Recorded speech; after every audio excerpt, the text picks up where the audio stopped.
एक नया head of income है and that is your income from other sources. हम लोगों ने ये देखा था सेक्शन 14 में, किसमें,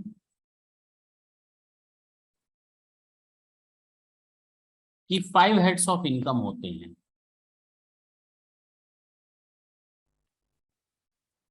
पहला होता है salary, house property, PGBP, capital gain. इसका जो चार्जिंग सेक्शन होता था वो होता था 15, 22, 28, 45। अब जो हम लोग करने जा रहे हैं इनकम फ्रॉम अदर सोर्सेस, जिसका चार्जिंग सेक्शन है 56। अब क्लियर है? यानी हम लोग अब ये लास्ट हेड ऑफ इनकम पढ़ने जा रहे हैं। अगर हम आपसे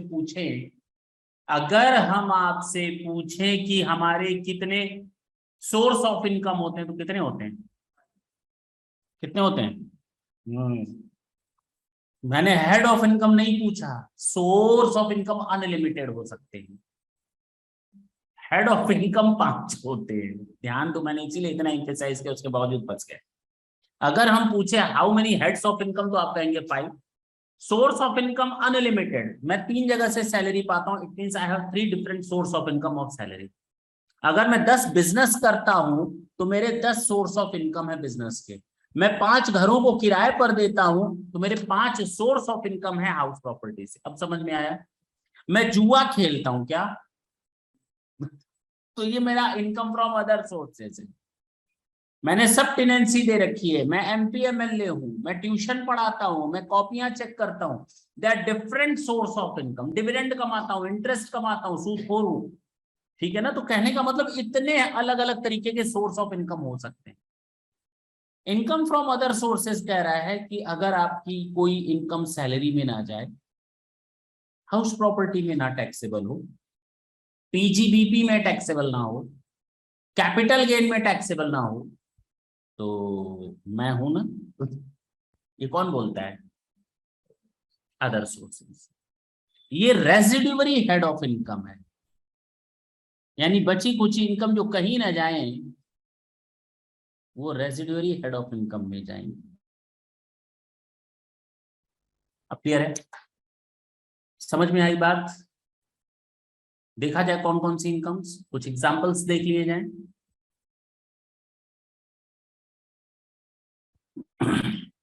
हम लोग कुछ एग्जाम्पल्स देखते हैं, ठीक है ना? या कह सकते हैं वो लिस्ट देखने की कोशिश करते हैं कि कौन कौन सी चीजें इनकम फ्रॉम अदर सोर्सेज में आएंगी। Income from other sources is a residuary head of income. Any income which is chargeable to tax but does not fall within the ambit of the other 4 heads of income. जो ऊपर आपने बताए उन 4 heads of income में अगर कोई income specifically नहीं जाती है, shall be included under this head of income. There are certain items of income which are specifically charges. देखते हैं। There is an income, such income is not exempt and such income is not taxable under the first 4 head of income. तो वो कहाँ जाएगी? Others. कहीं taxable नहीं है, taxable होनी चाहिए थी, कहीं टैक्सेबल नहीं है, एग्जेम्प्ट नहीं है, तो भैया इसमें ले आओ। सबसे पहली इनकम है डिविडेंड। क्या है? डिविडेंड। और आपने इससे रिलेटेड पूरा टॉपिक कंप्लीट कर लिया है जब हम लोग इंट्रोडक्शन चैप्टर पढ़ रहे थे। याद होगा आपको, उसी इंट्रोडक्शन चैप्टर में मैंने आपको जानते हैं क्या पढ़ा दिया था जी? ये देखिए, मैंने ये डिविडेंड तो बताया ही था कि कितने तरह के डिविडेंड होते हैं, final dividend, interim dividend, propose dividend और डीम्ड डिविडेंड। और उसके बाद डीम्ड डिविडेंड का section 222 A B C D E, ये मैं दोबारा बिल्कुल नहीं पढ़ाने जा रहा। मैंने पूरा 1 से 1.5 लेक्चर वहां पर दिया था इसी इसी एक पेज पर। तो आपको वापस इंट्रोडक्शन जाना पड़ेगा। और मैंने कहा था कि आपका ये अदर सोर्सेस का टॉपिक चल रहा है, उसी समय बोल दिया था। उस समय मैं पढ़ाऊंगा नहीं। हाँ, आप लोग वापस जाकर के उसको रिवाइज कर सकते हैं। तो डिविडेंड इज टैक्सेबल। डिविडेंड, अगर मैंने किसी कंपनी के शेयर्स ले रखे हैं, मुझे इंटरिम डिविडेंड मिल रहा है, मुझे प्रपोज डिविडेंड मिल रहा है, एवन टैक्सेशन के हिसाब से मुझे कोई डीम्ड डिविडेंड मिल रहा है, वो भी टैक्सेबल होगा under the head income from other sources. तो डिविडेंड रेसिपिएंट यानी शेयर होल्डर के हाथ में टैक्सेबल होता है, डिविडेंड रेसिपिएंट यानी शेयर होल्डर के हाथ में टैक्सेबल होता है। कोई दिक्कत इसमें? तो डिविडेंड खत्म। की मैन इंश्योरेंस पॉलिसी अगर याद हो तो इसको भी मैंने इंट्रोडक्शन चैप्टर में पढ़ा दिया है, और मैंने उधर पढ़ाते समय ये बोल दिया था, आगे से मुझे पूछना मत, मैंने आपको अदर सोर्स में पढ़ा दिया, पीजीबीपी का भी हिस्सा पढ़ा दिया और सैलरी का भी हिस्सा पढ़ा दिया। सैलरी पढ़ाते समय मैंने आपको की मैन इंश्योरेंस पॉलिसी तीनों का बता दिया था, एम्प्लॉयर एम्प्लॉय का रिलेशनशिप हो, कॉन्ट्रैक्टर कॉन्ट्रैक्टी का रिलेशनशिप हो, या प्रिंसिपल और एजेंट का रिलेशनशिप, ये तीनों मैंने डिस्कस किए थे। और मैंने कहा था ये हिस्सा सैलरी का होता है, ये हिस्सा पीजीपीपी में जाता है, और ये हिस्सा की मैन इंश्योरेंस का अदर सोर्सेज में जाता है। तो ये दो टॉपिक्स आप लोग वहीं से रेफर करेंगे, बता दिया है। हमें नहीं लगता इन दोनों में किसी को दिक्कत आनी चाहिए। भूल गए हो बात दूसरी है तो वहां जाकर वापस देखना पड़ेगा। ये सारी चीजें बताई हैं, ये देखिए ना, पीजीबीपी का भी हिस्सा बता दिया था, सैलरी का भी और अदर सोर्सेस का भी। आते हैं, मैं जुआ खेलता हूं, क्या खेलता हूं ये उसके लिए lottery, crossword puzzles, card games, तीन पत्ती है कि नहीं, वो कोई खेलता है और उससे कुछ जीतता है तो वो आता है यहाँ पे। Any winning from lottery, crossword puzzles, race horses including horse races, races में सारे शामिल हो जाएंगे, card games and other games of any sort of gambling और बेटिंग ऑफ एनी फॉर्म और nature shall be chargeable to tax under the head other sources. तो कोई भी आप विनिंग लेकर आते हैं लॉटरी, कार्ड गेम्स वगैरह की, जो जुए पर बेस्ड होता है, जो लक बाई चांस मिलता है, वो आपका यहां पर टैक्सेबल होगा। बच्चे ने बोला कौन बनेगा करोड़पति की इनकम इसी में ही जाएगी, गेम है वो। कहते हैं ना आइए आपके साथ गेम खेलते हैं, ये थोड़ी बोलता है आइए आपके साथ नॉलेज शेयर करते हैं। कभी कभी उसमें देखो ना तुक्का भी लग जाता है। आप बताइए ए और बी में किसको चुनेंगे? अब कोई लाइफ लाइन नहीं बाकी है तो ए चुन लिया, तुक्का ही तो है, लक बाई चांस, नहीं तो गया तुम्हारा 50 लाख रुपए। The entire income of winning without any expenditure. अब ढंग से सुनना, मैं जो बोलने जा रहा हूं, मान लो मैंने 100 रुपए की लॉटरी खरीदी, कितने रुपए की? तो लॉटरी खरीदने पर कितना खर्च हुआ? और मैंने विनिंग की लॉटरी से, जानते हो कितना? 150 रुपया।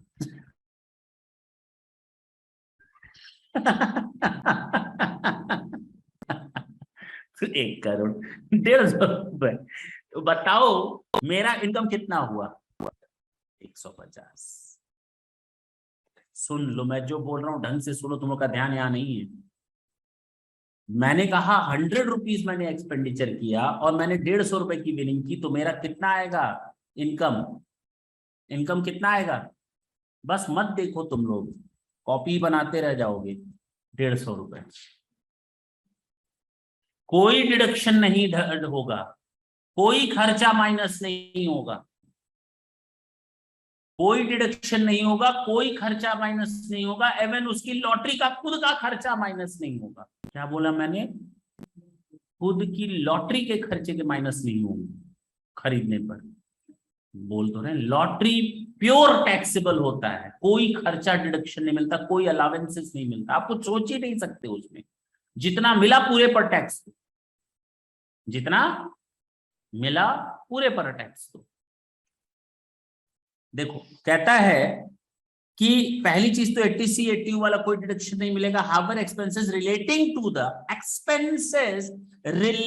टू द वर्ड देखो कितना बढ़िया लिखा हुआ है, relating to the activity of owning and maintenance race horses are allowable further such income is taxable as at the rate of 30%। जब हम रेस हॉर्सेस की बात करेंगे तो उसमें देखेंगे कौन कौन से खर्चे अलाउड होते हैं, लेकिन रेस हॉर्सेस अगर बिजनेस हो तो, मैंने क्या बोला? रेस हॉर्स मेरा बिजनेस हो तो मैंने क्या बोला? उस समय देखेंगे। हॉर्स रेसिंग की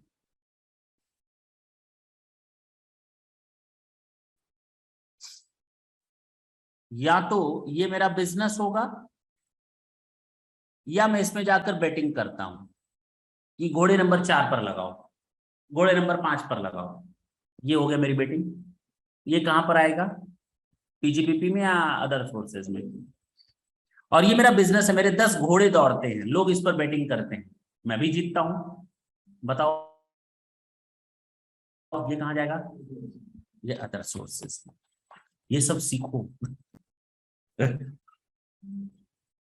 है ना घुमाने वाला, ये अदर सोर्सेज में ही जाएगा।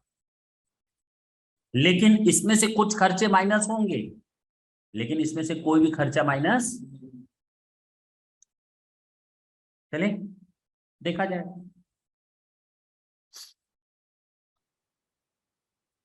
फ्लैट टैक्स रेट कितना है, फ्लैट टैक्स रेट कितना है, सरचार्ज वगैरह भी छोड़ दो। फ्लैट टैक्स रेट कितना है, 30%, पूरा पूरा 30% टैक्स लग जाता है। 100 रुपए कमाओ, 30 रुपए देकर आओ तो सरकार को, बैठे बैठे पार्टनर बन गई सरकार। अब उसको किसी से एग्रीमेंट नहीं करना, सरकार को पार्टनर बनोगे, नहीं भैया तू कमा, हम पार्टनर तो है तेरे, बाई बर्थ हम पार्टनर ही हो गए। ठीक, चले। यहां पर किसी को 1/3 हिस्सा देना हो पार्टनरशिप में, इतना कैपिटल लाना पड़ेगा, इतनी एसेट्स में हिस्सा देना पड़ेगा, उसके बाद रिटन एग्रीमेंट होगा, तुमको ये काम करना पड़ेगा, बैठे बैठे नहीं खिलाएंगे, मेरी बात समझो। और पार्टनर गवर्नमेंट तुरंत बन जाती है बिना किसी मेहनत के। कंट्रीब्यूशन टू प्रोविडेंट फंड, छोड़ देते हैं इसको, थोड़ी देर बाद देखेंगे। इंटरेस्ट ऑन सिक्योरिटी, मुझे कोई इंटरेस्ट ऑन सिक्योरिटी मिल रहा है तो कहां जाएगा, बट ऑब्वियस है, मैंने शेयर सिक्योरिटी में, शेयर में पैसा लगाया, डिविडेंड मिला, डिविडेंड देखिए टैक्सेबल है।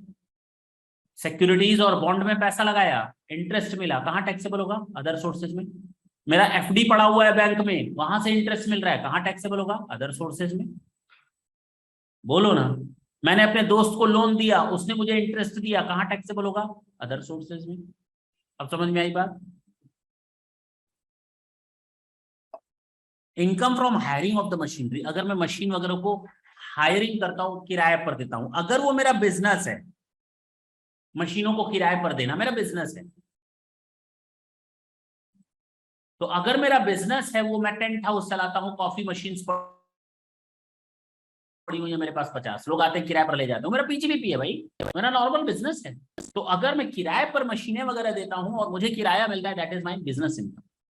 लेकिन अगर वो मेरा बिजनेस नहीं है, मेरे पास कोई आया, सर आपके पास वो एसी पड़ा हुआ है फालतू, 1 महीने के लिए दे दी, मैंने कहा ऐसे नहीं, 5,000 रुपए किराया लगेगा, देखिए क्या माना जाएगा, वो अदर सोर्सेस, क्योंकि वो मेरा बिजनेस नहीं। क्लियर है। आते हैं, इसको समझने की कोशिश करते हैं।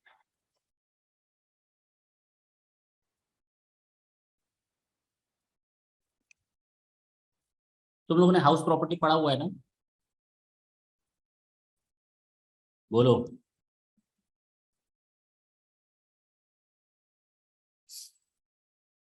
हाउस प्रॉपर्टी में था कि कोई अगर हाउस है, या कह सकते हो, मैंने बोला था the annual value of any building, याद होगा, the annual value of any building और land opportunity thereto, of which assessee is the owner, shall be charged to tax under the head income from house property after giving deductions, that's it।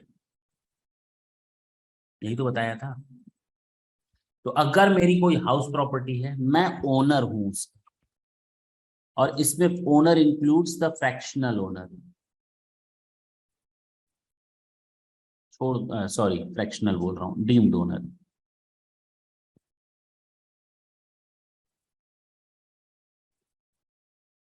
ये भी includes होता है।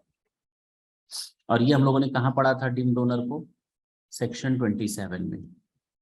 तो फिलहाल हम उसकी बात नहीं कर रहे हैं। तो कहा गया अगर आपके पास कोई प्रॉपर्टी है, आप उसके मालिक हैं, मैं ओनर हूं, डीम्ड ओनर ही सही, ओनर हूं, तो अगर मैं ओनर या डीम्ड ओनर हूं मैं किसी प्रॉपर्टी का, तो उससे मिलने वाला रेंट मेरा हाउस प्रॉपर्टी में जाएगा। कहां जाएगा, कहां जाएगा, कहां जाएगा, अच्छा हाउस प्रॉपर्टी में। मेरे पास एक बिल्डिंग है, मैंने उसके साथ कोई प्लांट एंड मशीनरी भी लेट आउट कर दी, और मैंने ये कॉम्पोजिट रेंट लिया है। क्या लिया है? यानी दोनों को मिला करके रेंट लिया है। बिल्डिंग का नहीं मालूम कितना, प्लांट एंड मशीनरी का मालूम नहीं कितना, कहाँ जाएगा?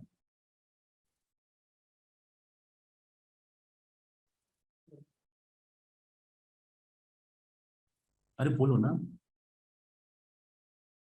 कॉमन सेंस क्या कहता है?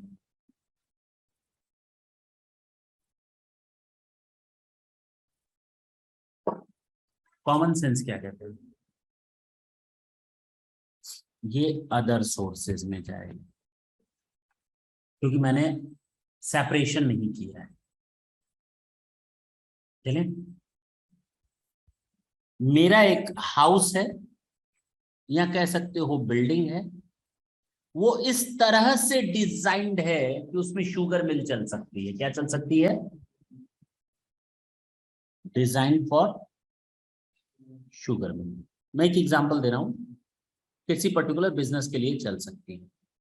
यानी उसमें बिल्डिंग भी है प्लस प्लांट एंड मशीनरीज भी है प्लस फर्नीचर एंड फिक्सचर्स भी लगे हुए हैं। मैंने किराएदार से कहा सुन, उसने कहा सुना। मैंने कहा इसका लगेगा तेरा 1 लाख रुपए और इसका लगेगा तेरा 40,000 रुपए। बताओ कहाँ टैक्स लगेगा? 1 लाख जाएगा हमारा अदर सोर्सेज में, और ये भी जाएगा other sources.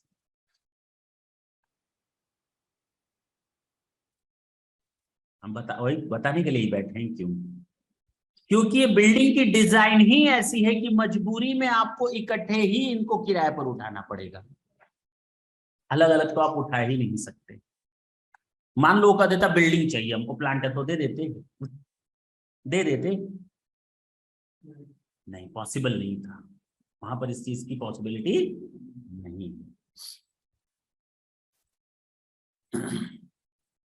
Where an assessee lets out on hire machinery, plant or furniture belonging to him and also building and the letting of the building in inseparable। अगर कोई नॉर्मल बिल्डिंग होती, plant and machinery होता, building होती normal होती, मैं कहता भैया building का किराया पर उठा रहे हैं तो हम 1 लाख लेंगे, चलो प्लांट एंड मशीनरी भी अगर तुम किराए पर ले लो तो 40,000 उसका देना। अगर मैं ऐसा बोलूं, यानी उसके ऑप्शन के ऊपर बिल्डिंग के साथ वो प्लांट मशीनरी को किराए पर लेता है या नहीं लेता, तो उस केस में बिल्डिंग को अलग माना जाएगा और प्लांट एंड मशीनरी को अलग। तो बिल्डिंग का हाउस प्रॉपर्टी में जाएगा और प्लांट एंड मशीनरी का अदर सोर्स। ठीक है ना? बोलो भाई, पक्का? सामने वाला कहता है नहीं नहीं नहीं, ये जो आप अदर सोर्सेज में ले जा रहे हो ना, ये पीजीबीपी में ले जाओ। मैं समझा नहीं सर, समझा नहीं। मान लो सामने वाला कहता है ये मेरा बिजनेस है, इसको किराए पर उठाना, मेरा और कोई काम ही नहीं। मैं बिल्डिंग्स बनाता हूँ बिजनेस के लिए, उनको किराए पर दे देता हूँ। मैं बिल्डिंग्स बनाता हूँ बिजनेस के लिए, किराए पर। मेरा बिजनेस ही है उनको किराए पर देना, मेरा बिजनेस ही है उनको किराए पर देना। तो अगर मेरा बिजनेस है तो यहाँ तो पीजीबीपी में जाएगा, अगर मेरा बिजनेस नहीं है तो अदर सोर्सेज। क्लियर? अच्छा, मैं फिर बोलता हूं, मेरे पास 1 लाख रुपए किराए की बिल्डिंग है प्लस 40,000 प्लांट एंड मशीनरी है। ये सेपरेबल है। क्या है? सेपरेबल है। तो ये जाएगा हाउस प्रॉपर्टी में और ये जाएगा अदर सोर्सेज में।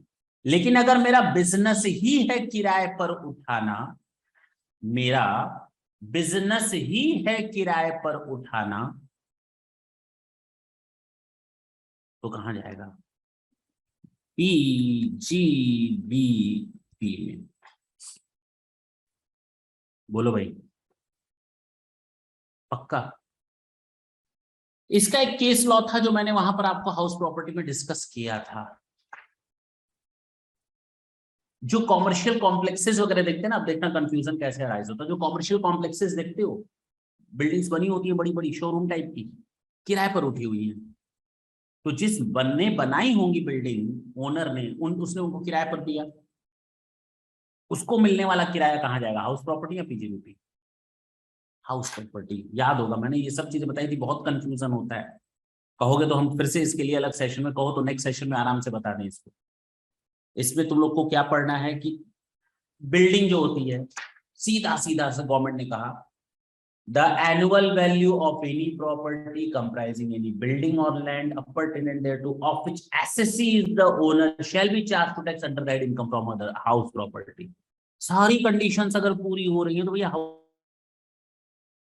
प्रॉपर्टी में ले जाओ ना, बस इतना ही याद रखना। अगर ये सारी बिल्डिंग मेरी है, हाँ, ओनर मैं हूं, हाँ, किराए पर उठाए हो, हाँ, हाउस प्रॉपर्टी में ले जाओ। अब चाहे कॉमर्शियल है, रेजिडेंशियल है, बिल्डिंग कॉम्प्लेक्सेस हैं, शोरूम्स हैं, doesn't mean at all, conditions पूरी हो गई, कहां जाना चाहिए, हाउस प्रॉपर्टी।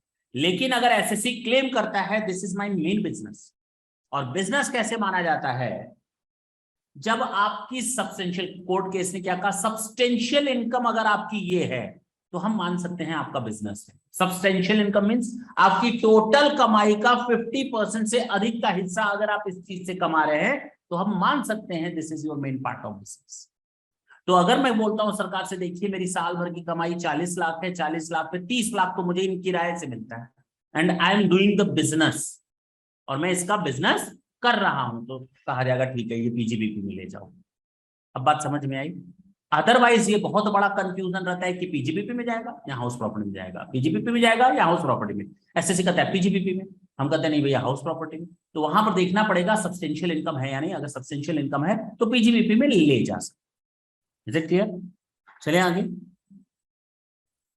तो कहा गया अगर कि नॉर्मल बिल्डिंग है, फर्नीचर जैसे यहाँ पड़ा हुआ है, कोई आता है हमको ये बिल्डिंग किराए पर चाहिए, मैंने कहा ठीक है बिल्डिंग किराए पर ले लो, फर्नीचर हम ले जा रहे हैं, सेपरेबल है ना, फर्नीचर का किराया अलग, बिल्डिंग का किराया अलग, और स्पेशली डिजाइन्ड बिल्डिंग नहीं है, तो उस केस में उस बिल्डिंग का किराया हाउस प्रॉपर्टी में और बाकी सामानों का पीजीबीपी या अदर सोर्सेज में। हाँ या ना? अगर सब्सटेंशियल पोर्शन है, मेरा बिजनेस ही है किराए पर उठाना बिल्डिंग को, तो पीजीबीपी में ले जा सकते, बता दिया मैंने। लेकिन अगर स्पेशली डिजाइन्ड एसेट है और मेरा वो बिजनेस है, लोगों को बिजनेस की तरह उसको देना, तो वो पीजीबीपी में जाएगा। अगर ऐसा नहीं है तो अदर सोर्सेज में जाएगा, क्योंकि कंपोजिट रेंट है, उसमें बिल्डिंग का भी रेंट शामिल है और मशीनरीज का भी शामिल है, इसलिए उसको हाउस प्रॉपर्टी में न ले जाकर या तो पीजीबीपी में ले जाएंगे या तो अदर सोर्सेज में ले जाएंगे। Is it clear? ये वही लिखा है। अगर इनसेपरेबल है तो पीजीबीपी या तो फिर अदर सोर्सेज में। हाँ या ना? बोलो। चले आगे। इसको भी थोड़ी देर के लिए रोक देते, मैंने 2 पॉइंट रोके ना कि एक ही पॉइंट रोका, 2 पॉइंट, एक फोर्थ और एक ये इंटरेस्ट मैंने बता दिया। एडवांस मनी फॉरफिटेड याद होगा, मैंने कैपिटल गेन में बता दिया था, जो भी एडवांस मनी फॉरफिटेड होता है 2014 के बाद से, वो सब हमारा तुरंत अदर सोर्सेज में टैक्सेबल हो जाता है, बात खत्म, याद होगा।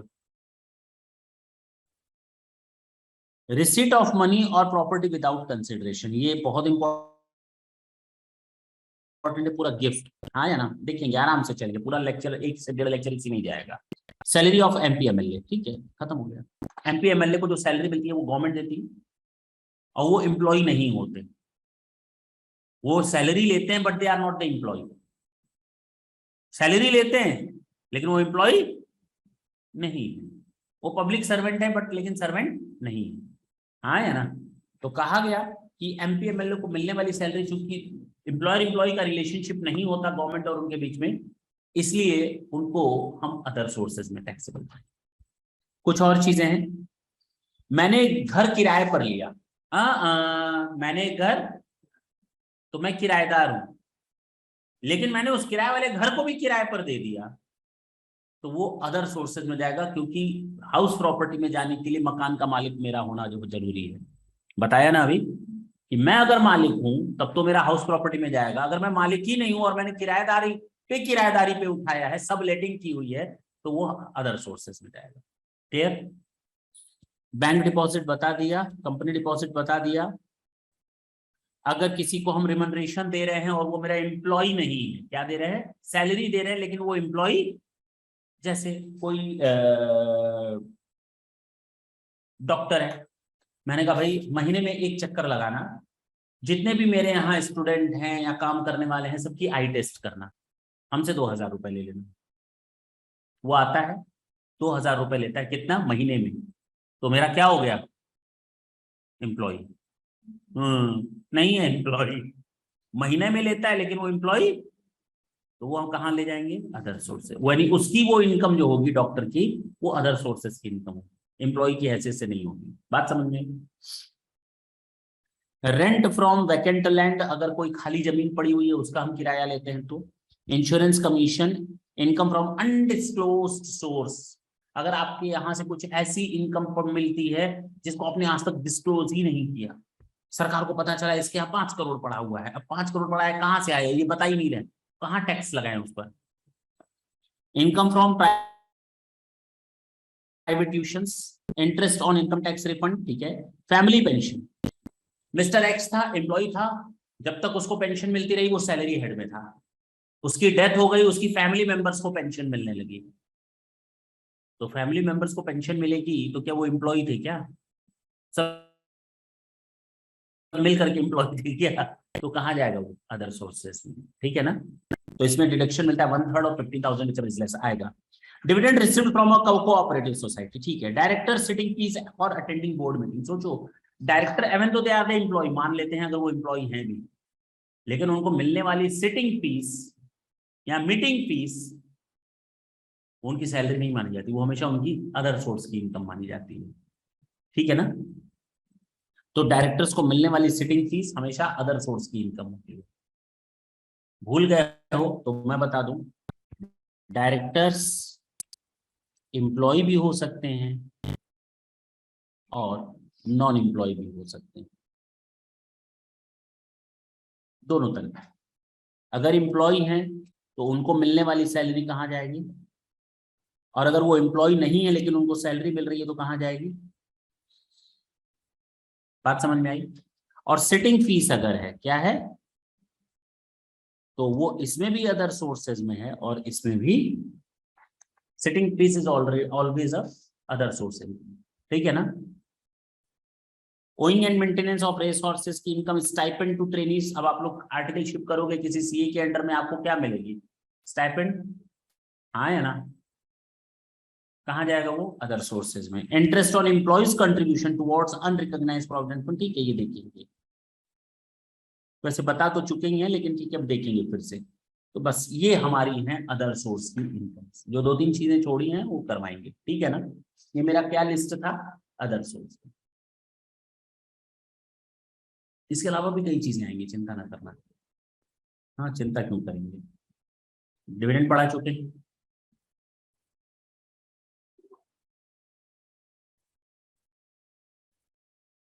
ये सेक्शंस तुम लोग के डिलीट हो चुके हैं, ये मैंने केवल रेफरेंस के पर्पस के लिए दिया है, अब कोई इतना नहीं है, लेकिन पढ़ना होगा तो पढ़ लेना, लेकिन इसका कोई अब फायदा नहीं है, ठीक है ना। तीनों सेक्शन मैंने लिखा है, would not be applicable, would not be applicable and would not be applicable.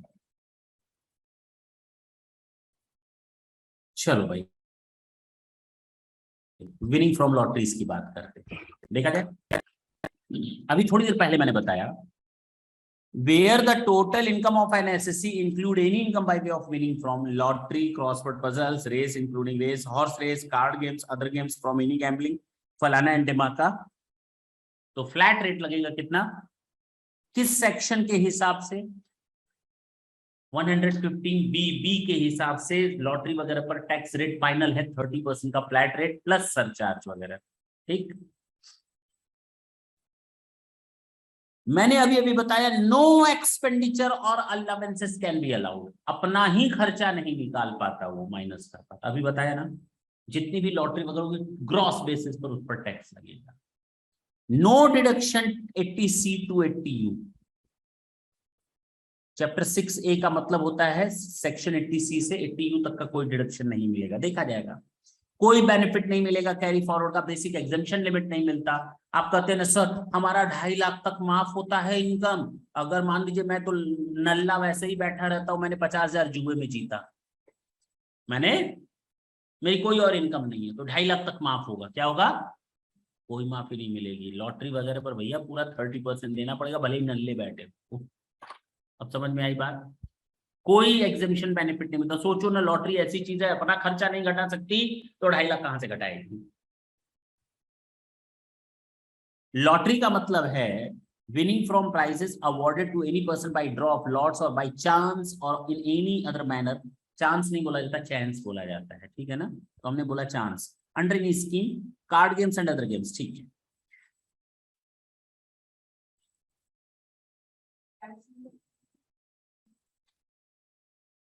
Exam के कंपटीशन में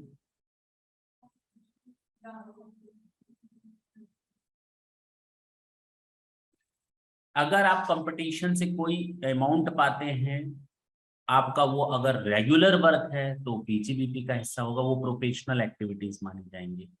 मैं सिंगर हूं, मैं गाना गाता हूं, सुना है कभी गाना, सुने हो? डेली तो गाते, तो वही सिंगर है। तो कहने का मतलब जो गाना गाते हैं उससे जो हमको मिला वो मेरा पीजीबीपी में है।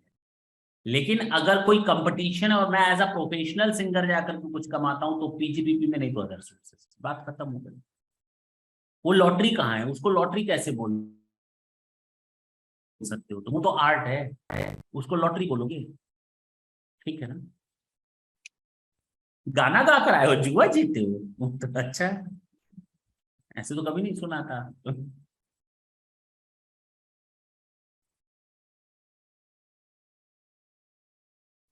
अब जो चीज बोलने जा रहे हैं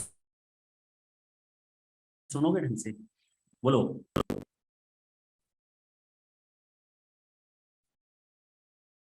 द मोस्ट इंपॉर्टेंट, अगर ये सेक्शन कंप्लीट हो गया तो समझ लो तुम लोग का 70-80% चैप्टर कंप्लीट है। बिल्कुल आराम से चलेंगे, पूरा नहीं हो पाएगा, जितना हो पाएगा ढंग से सुनिए। कहता है कि आपके ऊपर गिफ्ट पर टैक्स लगेगा, गिफ्ट देना गुनाह है क्या? हाँ, अब है। देखो कैसे है, अगर मेरे पास कोई जमीन पड़ी है, मैं किसी को गिफ्ट दे दूं तो वहां टैक्स लग जाएगा गिफ्ट देने पर। सर आपने सेक्शन 47 पढ़ाया था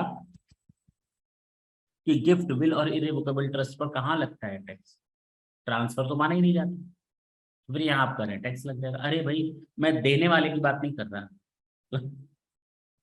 जिसको गिफ्ट मिलेगा उसकी बात कर रहा। क्या बोला मैंने? जिसको गिफ्ट मिलेगा उसको टैक्स देना पड़ेगा। फिर बोलूं, मेरे दोस्त का बर्थडे था, मैंने उसको अपनी एक जमीन गिफ्ट में दे दी, हमारे लिए ट्रांसफर नहीं, लेकिन उसके लिए अदर सोर्सेस की इनकम हो गई। अब गिफ्ट दिया होगा, मैंने ये तो नहीं कहा होगा 50 लाख का जमीन है, चलो 40 लाख दे दो, 10 लाख गिफ्ट। ये गिफ्ट थोड़ी होता है, सेल होता है, तब मेरे ऊपर कैपिटल गेन लग जाएगा। मैंने उसको कहा 50 लाख की जमीन है, चलो 1 लाख रुपए दे दो,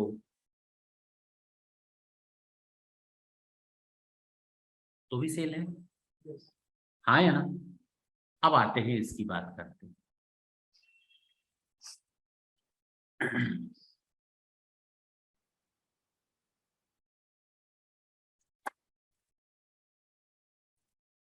अगर मुझे गिफ्ट मिल रहे हैं मनी में, बर्थडे था, मुझे गिफ्ट मिले, गिफ्ट मिले, गिफ्ट मिले, लोग आ रहे थे, पैसा जेब में डाल रहे थे, आ रहे थे, पैसा जेब में डाल रहे थे। जब मैंने उसको कैलकुलेशन किया, साल भर का ऐसा गिफ्ट मेरा 50,000 रुपए से ऊपर हो गया। कितने से ऊपर हो गया? 50,000 से ऊपर हो गया, पूरा का पूरा। अगर 49,900 तक गिफ्ट देने के बाद अगर कोई देखा नहीं नहीं अपने पास रखो, टैक्स लेना पड़ जाएगा, है कि नहीं। जहां ये 50,000 के ऊपर पहुंचा तो पूरे गिफ्ट पर टैक्स लग जाएगा। अब 30% मत सोचने लगना, वो लॉटरी पर है, ठीक है ना, नॉर्मल रेट से। दिमाग वहीं जा रहा होगा, है ना? नहीं जा रहा था। तो whole of such sum receipt, पूरे अमाउंट पर फ्रॉम द वेरी बिगनिंग, 0 पैसे से जो ऊपर से मिलना शुरू हुआ, सब पर टैक्स लग जाएगा, अदर सोर्सेज में आ जाएगा, पूरी इनकम मान ली जाएगी टैक्सेबल। 50,000 तक है चाहे तो, 51,000 हो गया तो पूरे पर टैक्स लग जाए। ये समझ में आया गिफ्ट वाला? ये मैंने वो पॉइंट करवा रहा हूं जो मैंने अभी कहा लेट इट बी, थोड़ी देर बात कराएंगे। देखो ये वाला पॉइंट करवा रहे हैं, देखो दिखा दें, ये सेक्शन 56(2)(10) ये इस समय वही चल रहा है, ठीक है ना?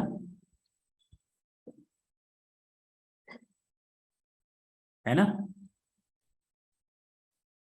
अब सामने वाले ने हमको मनी में गिफ्ट दिया तो समझ में आ गया, लेकिन अगर उसने मुझे इमूवेबल प्रॉपर्टी गिफ्ट में दे दी, क्या दे दिया? और 50 लाख की प्रॉपर्टी उसने मुझे 0 में दी, कितने की?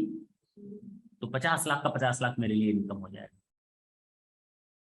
अगर उसने 50 लाख की एसेट 1 लाख में बेची मुझे, तो मुझे 49 लाख 49 लाख का गिफ्ट मिला।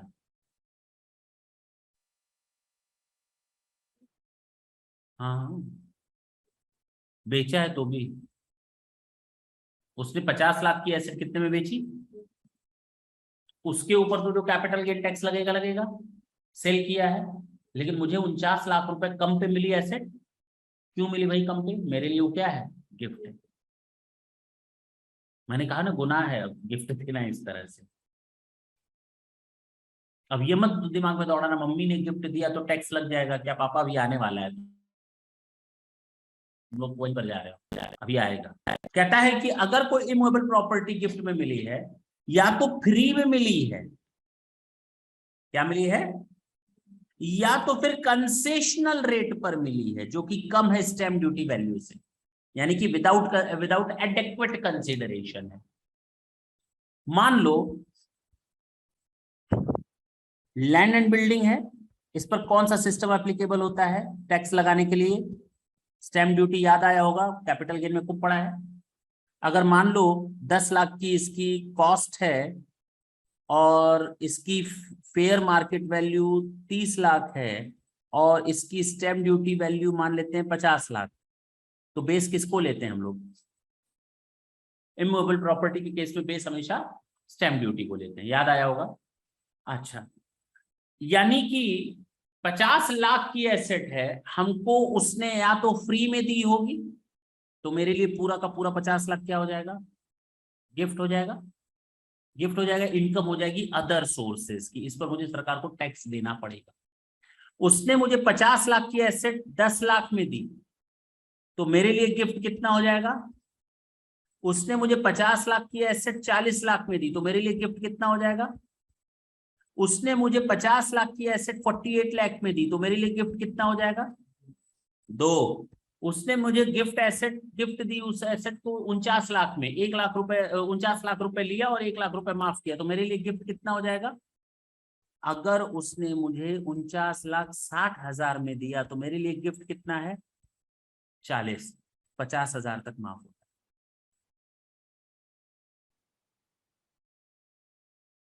बात समझ में? कहां तक माफ होगा? अब दो चीजों को देखते हैं।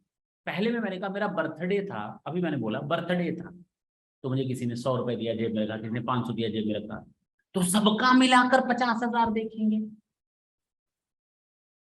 लेकिन अगर इमूवेबल प्रॉपर्टी मिली, इससे जमीन मिली, तो उनसे बिल्डिंग मिली, उससे भी जमीन मिली, ऐसे गिफ्ट कहाँ मिलते हैं? तो अगर ऐसे जमीन और बिल्डिंग्स मिल रही है तो अलग अलग करके 50,000 देखेंगे, मिलाकर 50,000 नहीं देखेंगे, प्रैक्टिकली पॉसिबल भी नहीं है। हाँ या ना? और इमूवेबल प्रॉपर्टी छोटा मोटा आइटम नहीं होता, इसलिए कहा गया वहां पर इंडिविजुअल इंडिविजुअल प्रॉपर्टीज को देंगे 50,000 के लिए। अब बात समझ में आई? क्लियर है? लेकिन अगर ये हम लोग देखेंगे थोड़ी देर बाद, ठीक है ना? जब प्रैक्टिकल प्रॉब्लम चलेंगी तो ये 10% वाला डिफरेंस देखेंगे, चिंता मत करना। अभी मैंने केवल आपको क्या बताया है? 50,000। कोई दिक्कत है इसमें? नहीं ना?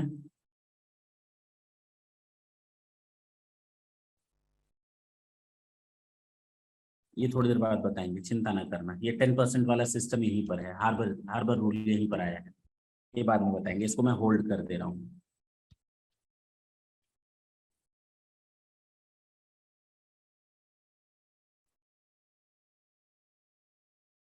कोई भी इमूवेबल, कोई भी मूवेबल प्रॉपर्टी अगर हमको मिली, हमने कितने अभी तक पॉइंट देखे, इधर देखो ये 3 देखे, 1 2 एंड 3। पहला क्या देखा, मनी मिली। दूसरा क्या देखा, इमूवेबल प्रॉपर्टी फ्री में मिली। तीसरा मैंने देखा इमूवेबल प्रॉपर्टी कम पैसे में मिली। फोर्थ हम देखेंगे मूवेबल प्रॉपर्टी हमको फ्री में मिली। फिफ्थ देखेंगे इमूवेबल प्रॉपर्टी, मूवेबल प्रॉपर्टी कम पैसे में मिली। अब ये दोनों बचे हैं ना, हाँ है ना। तो मूवेबल प्रॉपर्टी अगर फ्री में मिली है तो एग्रीगेट करेंगे उसी तरह जैसे पैसों को किया था, इसका उसका इसका सब मिलाकर 50,000।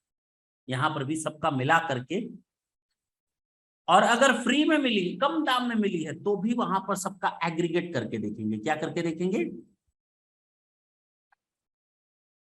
कैश में तो मार्केट वैल्यू की जरूरत ही नहीं थी, 10 रुपए मीन्स 10 रुपए। इमूवेबल प्रॉपर्टी में स्टैम्प ड्यूटी वैल्यू ले ली थी। मूवेबल प्रॉपर्टीज में फेयर मार्केट वैल्यू लेते हैं। क्या लेते हैं, अब बात समझ में आई, याद रहेगा ये। अब मैं आपको कहूं कि गिफ्ट का केस अगर है अंडर सेक्शन 56(2)(10, इसको मनी का गिफ्ट मिलेगा, इमूवेबल प्रॉपर्टी का गिफ्ट मिलेगा, हाँ या ना, और मूवेबल प्रॉपर्टी का गिफ्ट मिलेगा।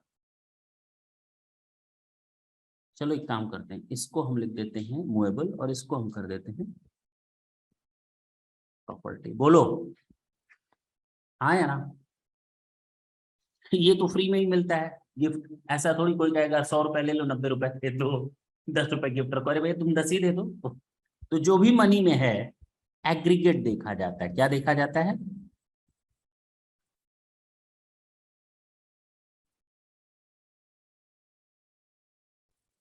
हाँ या ना। नॉट टैक्सेबल होगा if up to rupees 100% taxable होगा, या इंटायर गिफ्ट टैक्सेबल होगा इफ इन एक्सेस ऑफ ₹50,000। ये समझ में आ गया ना, इसमें हमें नहीं लगता किसी को दिक्कत होगी। मूवेबल प्रॉपर्टी सुन लो, या तो फ्री में मिलती है या विदाउट एडेक्वेट कंसिडरेशन होता है, या इन एडेक्वेट कंसिडरेशन है। बोलो ना, कम दाम में मिल गई, दो चीजें हो सकती हैं। अगर मुझे फ्री में मिला, सुन लो मेरी बात ढंग से समझना, इसका एग्रीगेट करोगे, क्या करोगे, अलग से। बहुत इंपॉर्टेंट चीज मैं बता रहा हूं, क्वेश्चन आएगा फंस जाओगे। इसका एग्रीगेट अलग से करोगे, दो ग्रुप अलग अलग बनाओगे मूवेबल प्रॉपर्टी का। जो फ्री में मिली हैं उनको अलग रखो, जो कम दाम पे मिली हैं दोनों को मिक्स मत कर देना। सोच लो, मैंने ये बोला, और ऐसे ही तुम लोग क्वेश्चन भी सॉल्व करोगे। किसी बुक ने क्या किया है, we are not concern with that, but we have to make these type of groups और categorise these type of groups. क्या है, एग्रीगेट करेंगे फ्री वाला इफ अप टू ₹50,000 है तो नॉट टैक्सेबल। अरे बोलो ना,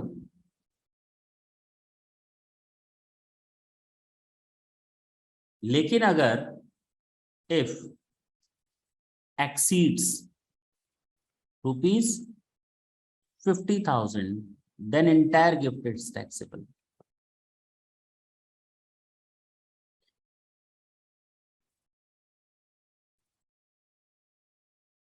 बोलो, अब ये भी क्लियर हुआ कि नहीं हुआ, हो गया ना। इसकी बात करते हैं, कम दाम पे मिला, कैसे पता चलेगा कम दाम पे मिला,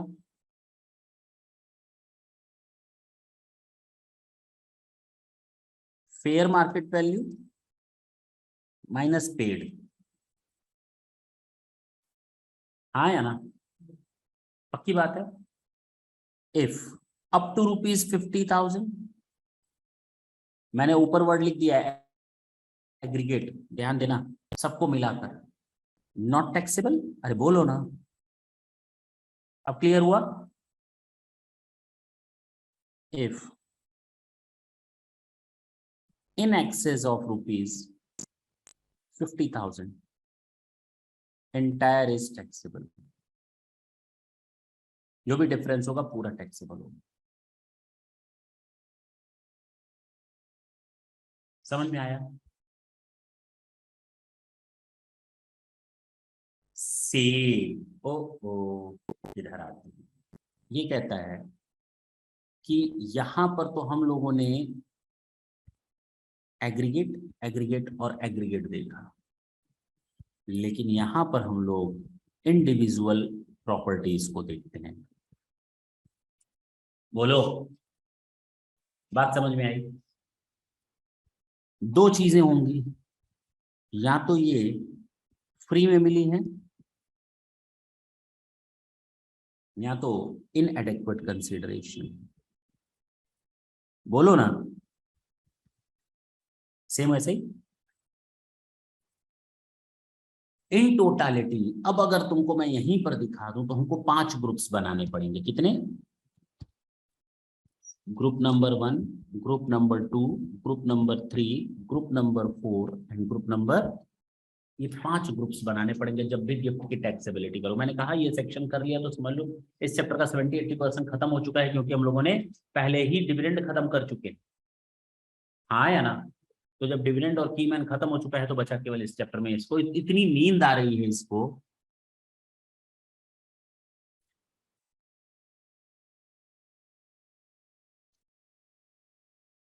इतनी इंपॉर्टेंट चीज चल रही है। अभी मान लो पापा तुम्हें गिफ्ट दे दें तो टैक्स लग जाएगा।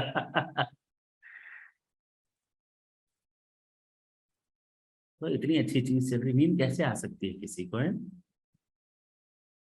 चले, अगर फ्री में है, इफ स्टैंप ड्यूटी वैल्यू, अब समझ में आई बात, इज अप टू रुपीज 50,000। हर एक प्रॉपर्टी का अलग अलग, हर एक प्रॉपर्टी का अलग अलग, नॉट टैक्सेबल। सोचो 5 प्रॉपर्टीज मिली, पांचों का 50,000 तक का है, कोई दिक्कत नहीं, कोई टैक्स नहीं लगेगा। If in excess of rupees entire is taxable। अब तो क्लियर है? लास्ट,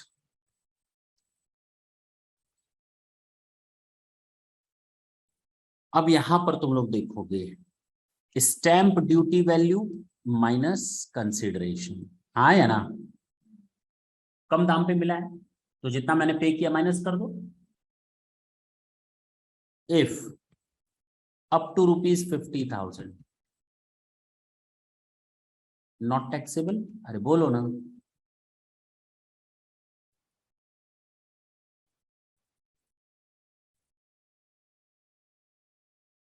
इफ बार बार इसलिए लिख रहे हैं ताकि तुम लोग के दिमाग में कहीं सेट हो जाए, दिमाग में कि क्या करना है।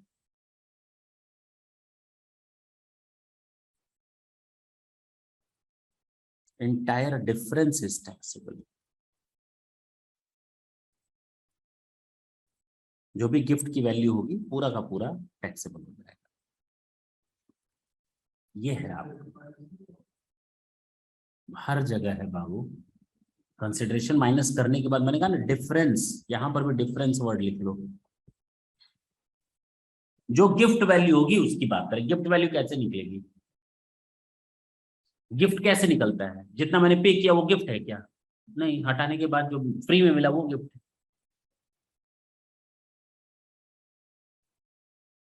पूरे पे। मनी वाले में ऐसा नहीं, मनी वाले में 51,000 रुपए मिला तो पूरे 51 पर टैक्स लगेगा। उसमें कौन सा कंसिडरेशन? 51,000 लिया 5,000 दिया, ऐसे थोड़ी होता है। कैश तो कैश, उसमें कौन सा डिफरेंस देखोगे? नोट कर लो, द मोस्ट इंपॉर्टेंट अभी खत्म नहीं हुआ, अभी बहुत चलने वाला है ये। अभी तो कहानी शुरू हुई है।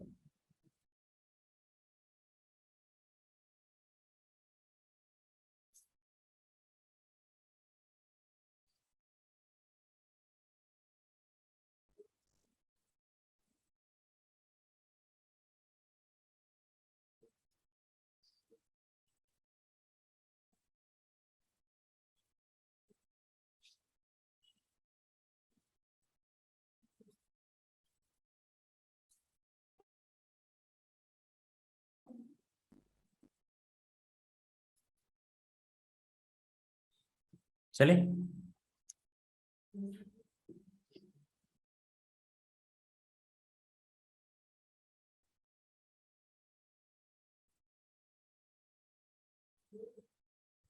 अब सुने, जिसके लिए आप लोग सोच रहे थे कि क्या बला आ गई। एग्जेम्पशन फ्रॉम टैक्सेबिलिटी कहता है अगर आपको कोई गिफ्ट मिलता है रिलेटिव से, किससे, माफ है, तो ऊपर के कैलकुलेशन में मत शामिल कर लेना, ना ना ना ना ना, ये सीधे सीधे एग्जेम्पशन। कहां से गिफ्ट मिल रहा है, मम्मी ने, पापा ने, भाई ने, बहन ने, किसी ने भी दिया हो। रिलेटिव की डेफिनेशन देखेंगे हम लोग, चिंता मत करना, वही तो आधी हालत खराब करेगा। रिलेटिव मीन्स क्या, रिलेटिव होते भी परेशान करने वाले हैं तो इसमें भी परेशान करेंगे। तो अगर रिलेटिव से कोई गिफ्ट मिला, माफ है। आप कहोगे जीजा जी, उसके बाद कहोगे जीजा जी के भाई, जीजा जी की मम्मी, जीजा जी के पापा। ऐसे थोड़ी होता है, देखेंगे कौन कौन से रिलेटिव है कि नहीं। अच्छा, चाचा, चाचा की बहू, चाचा के भाई, मतलब पापा के भाई हुए ठीक है ना। तो on the occasion of marriage of individual, शादी तो हमेशा इंडिविजुअल की होती है तो कह रहा है मैरिज ऑफ इंडिविजुअल, उस पर अगर आपको कोई गिफ्ट मिलता है वो पूरा माफ है। अच्छा, विल और बाय वे ऑफ इनहेरिटेंस पूरी तरह माफ है। विल वगैरह के थ्रू अगर आपको गिफ्ट मिला है तो पूरी तरह मालूम माफ है। इनहेरिटेंस उत्तराधिकारी के तौर पर अगर आपको गिफ्ट मिला है तो पूरी तरह माफ है। तो अब चाहे आपको रिलेटिव से गिफ्ट मिला हो, विल और इनहेरिटेंस से मिला हो, या शादी पर मिला हो तोहफा, तो सब माफ है। In contemplation of death of the payer और डोनर एज द केस में भी, किसी की डेथ पर, किसी की डेथ पर गिफ्ट मिला वो भी पूरी तरह माफ है। फ्रॉम अ लोकल अथॉरिटी, अगर लोकल अथॉरिटी आपको कोई गिफ्ट देती है तो वो भी माफ है। कोई भी ऐसा fund, foundation, university, educational institution, hospital, medical institution इन इंटरेस्ट जो दिए हुए हैं, उनको, उनसे अगर कोई गिफ्ट मिलता है वो भी माफ है। हाँ या ना। From charitable institution registered under section 12AA और 12AB, अगर आपको कोई गिफ्ट मिलता है किसी चैरिटेबल इंस्टीट्यूशन से या रजिस्टर्ड है अंडर सेक्शन 12AA और 12AB में, तो वो भी माफ होता है। यानी आपको कोई फंड से मिला, foundation, university, educational institution, hospital, medical institution, कोई ट्रस्ट और इंस्टीट्यूशन, या फिर कोई सोसाइटी है, रजिस्टर्ड ट्रस्ट है, चैरिटेबल इंस्टीट्यूशन है, उससे मिल रहा है माफ, लोकल अथॉरिटी से मिल रहा है माफ। हाँ या ना, ठीक है, ये भी उसी में आ जाएगा। By way of transaction not regarded as transfer, बता चुके हैं। सेक्शन 47 से अगर आपको कोई गिफ्ट मिलता है वो भी टैक्सेबल नहीं होगा। अरे बोलो ना, क्लियर है। From such class of person subject to such condition as may be prescribe, ये इसको पढ़ना बाकी है, ठीक है, छोड़ दो। रिलेटिव की डेफिनेशन छोड़ दो। अब आते हैं, हमने कहा आपको गिफ्ट मिलता है, जानते किस चीज का, मैंने कहा प्रॉपर्टी का गिफ्ट मिलता है या फिर मनी का गिफ्ट मिलता है, यही तो मैंने बोला। प्रॉपर्टी में दो तरह की property, movable and immovable property. इसमें तो कोई कंफ्यूजन नहीं है, लैंड एंड बिल्डिंग होता है, इसमें कंफ्यूजन है। अब मूवेबल प्रॉपर्टी हजार तरह की होती है, कार हो गई, रूमाल हो गया, मतलब चेयर हो गया, फर्नीचर हो गया, कुछ भी ले लो, सब मूवेबल है। ये कैमरा है, उठाकर ले जाओ, ये सब मूवेबल है। अब किसको शामिल करेंगे किसको नहीं, तो इसके लिए बोला property means immovable property, sir मालूम है, उसको तो कोई सोचना नहीं, प्रॉपर्टी का मतलब ये होता है। प्रॉपर्टी का मतलब शेयर और सिक्योरिटी होता है, यानी मूवेबल प्रॉपर्टी में क्या शामिल हो गया, शेयर्स एंड सिक्योरिटीज। प्रॉपर्टीज में क्या शामिल हुआ मूवेबल में, jewellery, archaeological collection, drawing, painting, sculptures, art work और बिलियन, दैट्स इट। कार शामिल नहीं है, यानी अगर कार आपको मिल रही है तो भैया वो गिफ्ट में आएगी नहीं, यहाँ पर अदर सोर्सेज में 2 लाख की कार आपको किसी ने फ्री में दे दी, तो भाई सेक्शन 56(2)(10) के हिसाब से प्रॉपर्टी में कवर होगी तभी तो कार आएगी, आएगी नहीं।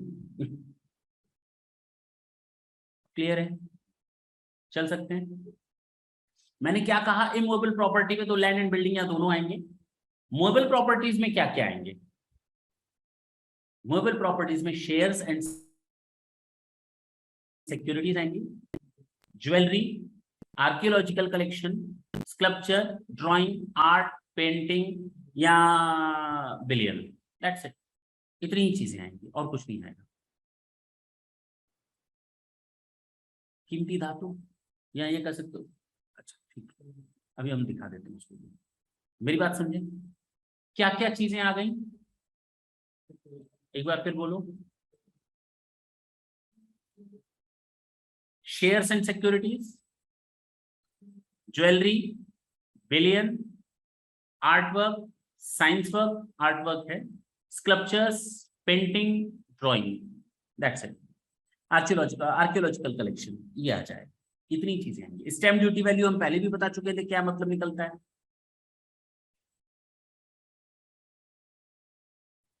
हम लोग को इस 5 कैटेगरी में डालना पड़ेगा, वो भी मैंने बता दिया आपको, हाँ या ना। आपका मैक्सिमम पोर्शन गिफ्ट भी खत्म है। अब मेरी आपसे एक ही रिक्वेस्ट रहेगी कि जब आज आप घर जाएंगे ना, जितना भी पढ़ाया है, जितना भी पढ़ाया है, उसको एक बार ढंग से सुनेंगे, क्योंकि अब आपके सामने नेक्स्ट सेशन में 2 चीजें इस पर्टिकुलर टॉपिक में आएंगी। पहली चीज ये कि रिलेटिव्स की डेफिनेशन क्या है, क्या है रिलेटिव की डेफिनेशन क्या है। ये दिखने में तो बहुत छोटा लग रहा है, लेकिन बीपी हाई करेगा अकेले, ठीक। अच्छा, दूसरा, हम लोग को अभी डिडक्शन पढ़ने बाकी हैं, ये सब चीजें देखनी बाकी हैं, ये भी देखना बाकी है, खत्म हो जाएगा, जल्द खत्म हो जाएगा, देखो खत्म। तो नेक्स्ट सेशन में आपका कंप्लीट थ्योरी तो कंप्लीट हो जाएगा, साथ साथ कुछ क्वेश्चंस भी खत्म हो जाएंगे, लेकिन आप लोग अब इसको पढ़ करके आएंगे जितना भी पढ़ाया मैं चाहूँ तो अभी बता सकता हूँ रिलेटिव की डेफिनेशन, कोई फायदा नहीं है, बोझ बन जाएगा तुम लोग के लिए, ठीक है ना।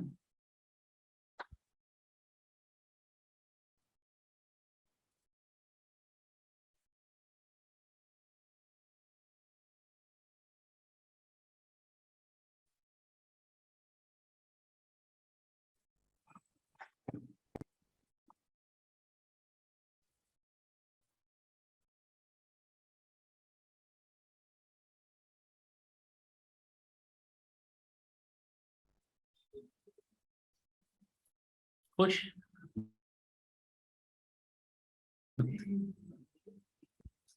हटा नहीं,